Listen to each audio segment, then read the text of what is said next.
Gratitude.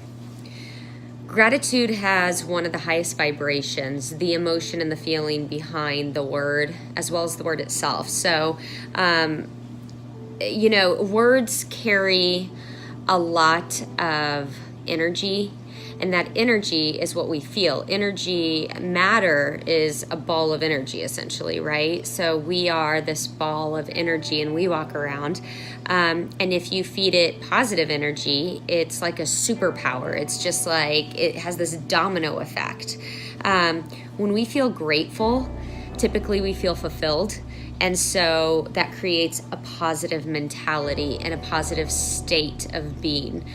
To stay in that space, I find to be challenging because the world tells us otherwise. And here's what I was thinking is, in life you set these goals, and there's small goals and there's big goals, but typically there's certain milestones that you hit in life, whether it's wanting to have a family or a partner, or whether it's a specific job or a thing even, that the thing might reflect your hard work, something. Oftentimes, when you finally acquire whatever it is that you were searching for or working towards, people say, oh, I get there, and then it's like, this isn't it. And it's because rather than getting there and saying, this is enough, I've done enough, I am enough, he is enough, she is enough, whatever the case may be, we look on to the next thing. It's like we can't even take the time to inhale and absorb that positive space that we worked so hard to be in. We can't take a moment to just bask in it. We're wired this way because of the fast-paced world we live in. So my thought was, I've noticed just myself evolve from truly just acknowledging a state of mind of saying, oh my gosh, like I had that moment where I realized like I had my family that I so desperately wanted, and here we are, we're all here.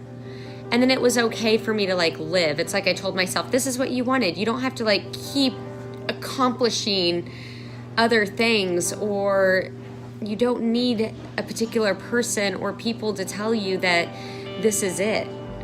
This is it. This is what you signed up for. This is what you wrote down that you wanted. And it's never what you think it's going to be. It's never going to be what you think it should be. Because that wouldn't be life. That would be the afterlife, probably.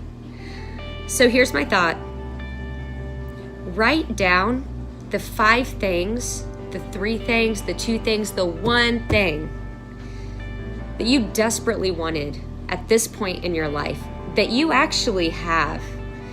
And rather than thinking of the next thing that you think you need to show that you are successful or show that you are important, whether it's your child or your career, or simply just you wanted a home, you own a home now, or you wanted your own place to live, or you wanted to learn a new skill, and you've done that.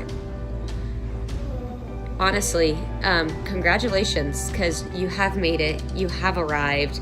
That means that you get to set your next goal and work towards it. You also get to bask in the greatness of what you've accomplished. So to that, gratitude. Have a wonderful day, and I hope you feel an overwhelming sense of love and appreciation for the life that you're living, the life that hopefully is the life that you wanted to be living. And if not, guess what? You can change it.